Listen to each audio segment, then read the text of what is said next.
It felt a whole lot better out there on this Tuesday here in central and eastern Kentucky. We had lower humidity levels, afternoon highs struggling to even reach the upper 70s and low 80s. So we'll take the break here in early and rapidly, it seems, heading into mid-August. More rain and storms look to be heading our way late tomorrow night and into Thursday. Good news, though, we'll do a little back and forth, some dry weather to close out the week.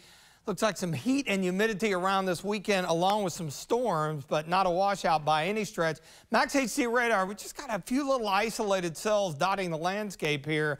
The heaviest rain already beginning to weaken out a little bit, running just to the east of I-75, south of Richmond, right down US 25, and now on the east side of Berea. All this is drifting eastward. These things pulse up and then essentially rain themselves out. Got a few down south and even a few up into parts of Ohio. They're along the I-70 corridor, a few rumbles of thunder up toward Indianapolis. But once we lose the heating of the day, that should be it. Actually, a nice view of that cell looking in the distance. Usually you can see the foothills there, but you can actually see the rain shield off looking southeast with our Bluegrass Pace Care Skyview HC camera network. In Richmond, we're at 77. So obviously some rain-cooled air, dropping temperatures back there because we're 83 here in Lexington, 79, Danville, and Frankfort. Down south, a little more in the way of cloudiness, so temperatures only topping out in the upper 70s there. Good 8 to 10 degrees below average, and our dew points not overly high.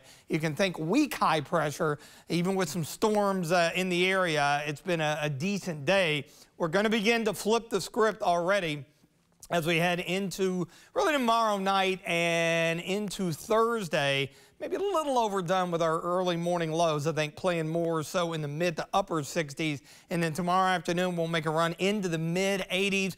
As we start to bring the humidity back, a few isolated pop-ups late in the afternoon. Notice how our muggy meter goes up a bit tomorrow afternoon, and then it really begins to jump for the upcoming weekend. Another complex of storms ahead of this area of low pressure. That will be Wednesday night into Thursday. Should recover a little bit in the afternoon as the rain comes to an end, so I think we'll sneak into the low 80s. And Friday actually looks pretty good. We'll be upper 80s, right around average. As far as the severe threat later tomorrow night, just a level 1. Really, the better shot is out to our west. And you see the back and forth. Saturday, another boundary moves in, so at least a few scattered storms around, less coverage on Sunday. And as mentioned, don't change any outdoor plans.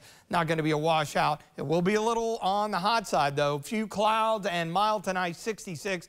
Coming up on Wednesday, 86. Warm with isolated storms in the afternoon. Our best chance of rain comes primarily on Thursday morning. We could see a few of those lingering into the afternoon. Good finish to the week on Friday, and again, overall, not a bad weekend. Highs right around 90. More storms on Monday, and then this time next week, we're back to dry conditions and highs in the low 80s.